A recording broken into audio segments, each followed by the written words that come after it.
నూతన జన్మ అంటే ఏంటి? దానికి చెప్తున్నాం అరగంట నుండి నూతన జన్మ అని. నూతన జన్మ అంటే అదేమంతా వివరించిన కానీ మీకు క్లియర్గా అర్థం అవడానికి 2 ఉదాహరణలు చెప్తాను.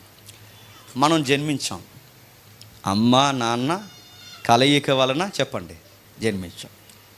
ఈ అమ్మ నాన్న కలయిక వలన జన్మించిన మనం అంటే వాళ్ళ నుంచి శరీరాన్ని, ఆలోచనని, మనకు కావలసిన ఇంద్రియ అంటే లోపల పనిచేస్తున్న ఈ నిగ్రహాన్ని అన్నిటినీ మొత్తం ఒక వ్యక్తిత్వాన్ని అమ్మా నాన్న నుండి తెచ్చుకున్నాం.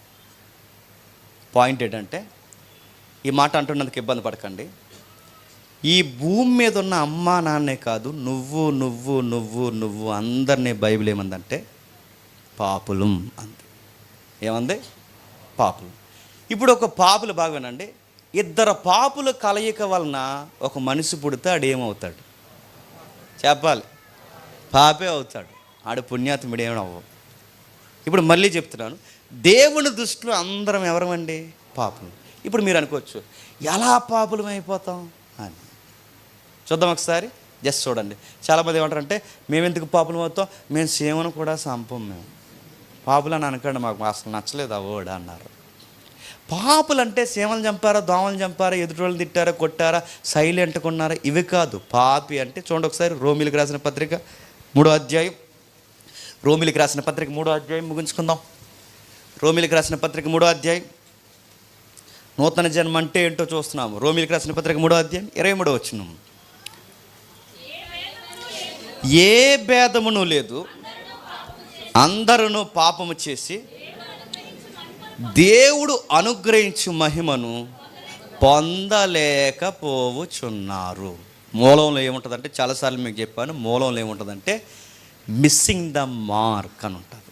గ్రీకులో ఏముంటుందంటే అమర్త్య ఉంటుంది. అమర్త్య అంటే పాపము, ఏ భేదము లేదు, అందరూ పాపం చేశారు అన్న దగ్గర, అంటే పాపము అన్న పదం దగ్గర గ్రీకులో ఏముంటుందంటే అమర్త్య ఉంటుంది. అంటే తెలుగులో లేదా ఇంగ్లీష్లో దాన్ని ట్రాన్స్ఫార్మ్ చేస్తే దాన్ని ఏమంటారు తెలుసా? Missing the mark. అంటే తెలుగులోకి దాన్ని తెస్తే గుర్తింపు కోల్పోయాం, మిస్ అయిపోయాం, టార్గెట్ మిస్ అయిపోయాం, గుర్తు మిస్ అయిపోయాం. ఏ టార్గెట్ మిస్ అయిపోయాం కొంచెం బ్రీఫ్గా చెప్తాను వినండి. ఏం టార్గెట్ మిస్ అయిపోయాం? ఆదికాండం మనం చదివినప్పుడు మనిషిని దేవుడు ఎలా చేశాడట? తన స్వరూపమందు తన పోలిక చొప్పున నరులను దేవుడు సృజించాడు. అంటే మనం ఎవరి స్వరూపం? దేవుని స్వరూపం. దేవుని స్వరూపం అంటే ఏంటి? గుణం. ఆత్మరూపం అనకండి, గుణం, క్యారెక్టర్.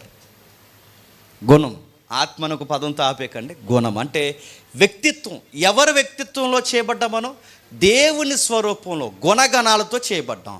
ఈ గుణగణాలతో చెప్పాం. చాలామంది దేవుడి స్వరూపం అనగానే ఎత్తు, పొడవు, ఎడలుపు, రంగు అనుకోకండి. ఎందుకంటే దేవుడు ఎంత రంగులు, ఇన్ని రంగులు, అందరూ ఒకలా ఉన్నామండి. ఎన్ని రంగులు ఉన్నాయి, ఇందులో నల్లగుంటాడు, తెల్లగుంటాడు, ఆయన పట్టుకుంటాడు, పొడవుకుంటాడు. ఇది కాదు ఆయన స్వరూపం అంటే. క్యారెక్టర్, గుణగణాలతో, ఆయన స్వరూప గుణగణాలతో మనిషిని చేశాడు.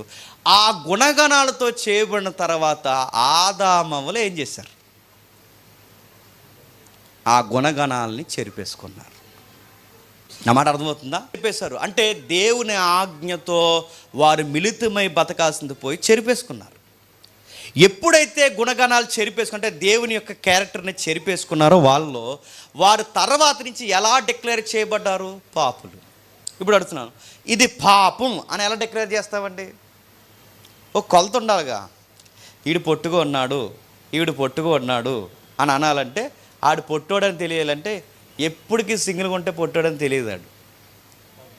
ఆడు పొట్టోడని తెలియాలంటే ఇంకొక పొడవోడు పక్కన ఉండాలి, అప్పుడు ఆడు పొట్టోడు.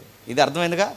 ఒకడు పొట్ట పొడవ తెలియంటే ఒకడు పక్కన పొడవ ఉన్నవాడు ఎలా తెలుస్తాడో, ఇది పాపం అని మనం కొలవాలి అంటే దీనికి కొలత ఏంటి? ఒక కొలత ఉండాలి. పొడవాడు కాదు, ఎవరు? యేసుకి. బాగా వినండి, యేసుక్రీస్తు వారి మాటల్లో, శిష్యుల మాటల్లో పాపానికి అర్థం వేరు, లోకం చెబుతున్న అర్థం వేరు. ఒకడు పొట్టోడని తెలియడానికి పక్కన పొడవోడు ఉంటే ఇది పొట్టోడని ఎలా తెలుస్తుందో, ఇది పాపం అంటే ఒక క్రియ పాపం అని ఎలా తెలుస్తుంది అంటే, మనం ఎవరి కొలతకు సరిగ్గా సరిపోవాలి చెప్పండి?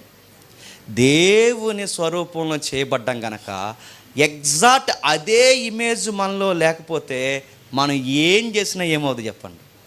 పాపం. మనం పాపాత్ములను ఎలా డిక్లేర్ చేస్తారో సేవను చంపామా దోమను చంపామా క్రియను బట్టి కాదు, మన దేవుని స్వరూపాన్ని కోల్పోయాం. అంటే అందరూ అమ్మ గర్భం నుంచి పుట్టాం, అందరం తల్లిదండ్రులు పుట్టాం, కానీ పుట్టాము కానీ చెప్పండి స్వాభావికంగా చెడిపోయి పుట్టాం.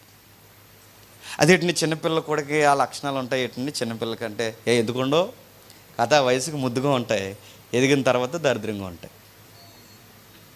నేను ఇంకేటని అడగండి. ఇంక నన్ను కొన్ని మగపిల్లగాళ్ళు ఇంక మాట నేను అనొచ్చలేదు, మళ్ళీ ట్రోల్ చేస్తారేమో, అన్నీ తొందర పని చేస్తారండి.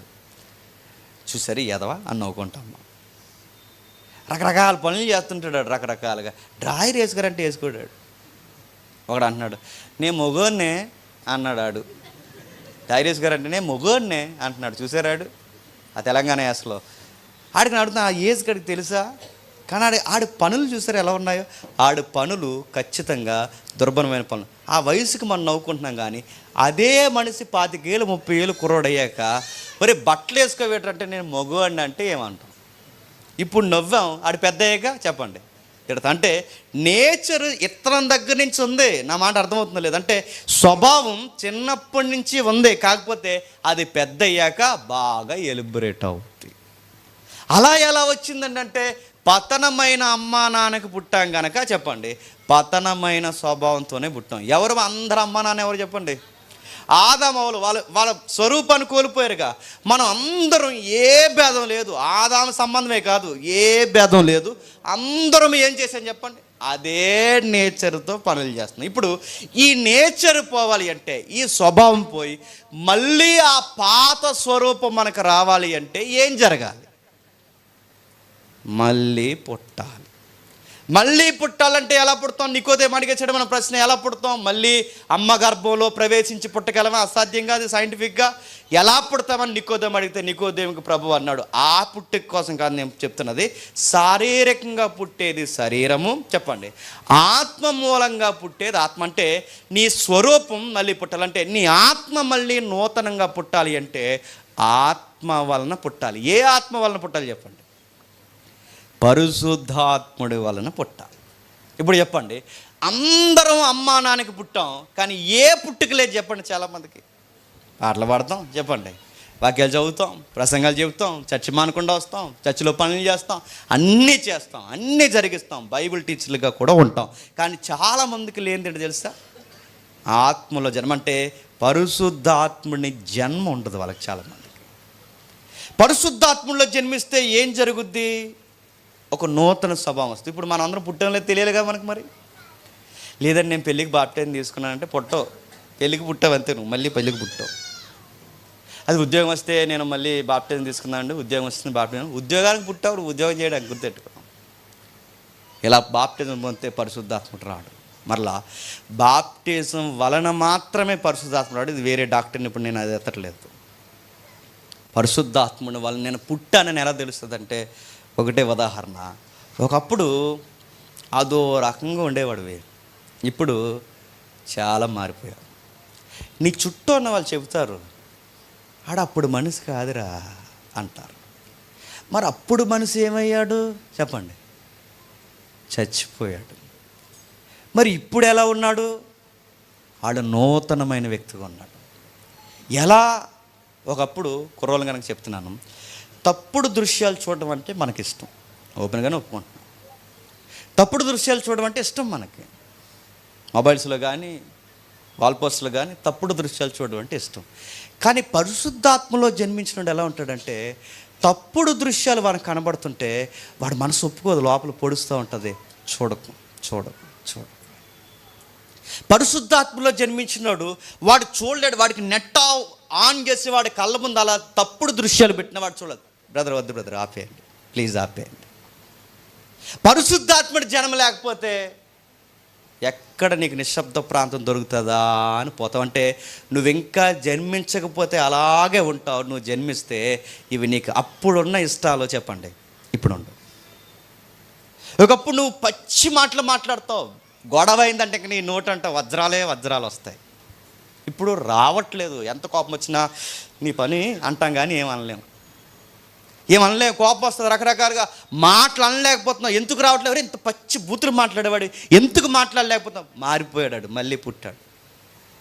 ఒకప్పుడు తప్పుడు దృశ్యాలు ఇష్టం, తప్పుడు మాటలు ఇష్టం, ఇంకా ఏంటి ఇక ఎన్ని ఉండకూడదు అన్ని చెడ్డ కార్యాలు ఉంటాం. బూతులు, సినిమాలు, చెత్త చెదారం, పార్కుల దగ్గర కూర్చోవడం, చెత్త మాటలు మాట్లాడుకోవడం, ఇలాంటివన్నీ ఒక వ్యక్తిని కామెంట్ చేసుకోవడం, ఒక వ్యక్తి గురించి తక్కువ చేసి మాట్లాడుకోవడం. ఇప్పుడు తప్పురా ఒకరి గురించి మనం అలా మాట్లాడకూడదు అంటున్నాం.